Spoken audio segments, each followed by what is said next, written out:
না 23 ঘন্টা, কারণ 1 ঘন্টা ঘুমিয়েছি আমি নিজেকে আরও প্রতিষ্ঠিত করার জন্য। আসসালামু আলাইকুম, কেমন আছেন আপনি? ওয়ালাইকুম আসসালাম, আলহামদুলিল্লাহ ভালো। আপনার স্টলের নামটা আসলে কি?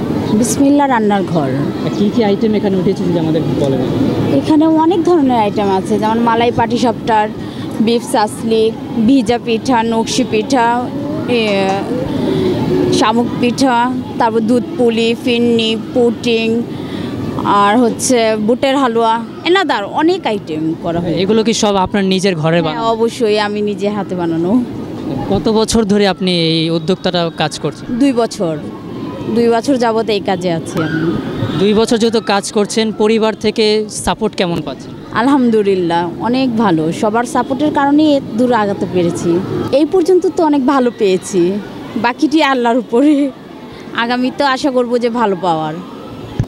আলহামদুলিল্লাহ যেটুকু হয়েছে ভালো। এটুকু আশাবাদী যে যেহেতু 3 দিন ব্যাপী মেলাটা, 3 দিন ব্যাপীতে আপনি কি আশাবাদী যে আপনার পুরোপুরি সেল হবে? অবশ্যই আশা তো আছে,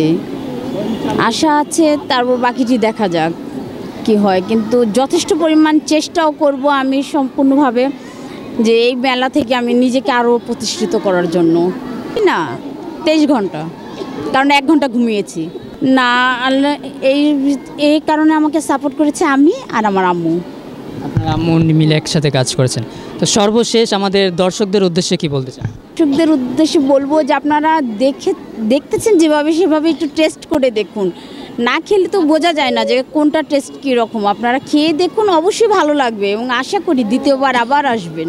দর্শক, এতক্ষণ পর্যন্ত আমরা কথা বলছিলাম বিসমিল্লাহ রান্নাঘর অনারের আপুর সাথে, এবং এখানে বিভিন্ন ধরনের আপনারা মজাদার আসলে আপু যেগুলো আইটেম বলেছেন, পাটিসাপটা পিঠা আছে, আমি দেখতে পাচ্ছি পুডিং আছে, বিভিন্ন ধরনের পিঠা আপনারা আসলে পেয়ে যাবেন এই ক্রানীগঞ্জ ফুড ব্যাংক কর্তৃক আয়োজিত পিঠা ও উদ্যোক্তা মেলার এই স্টলটিতে, এবং স্টল নাম্বার হচ্ছে 45।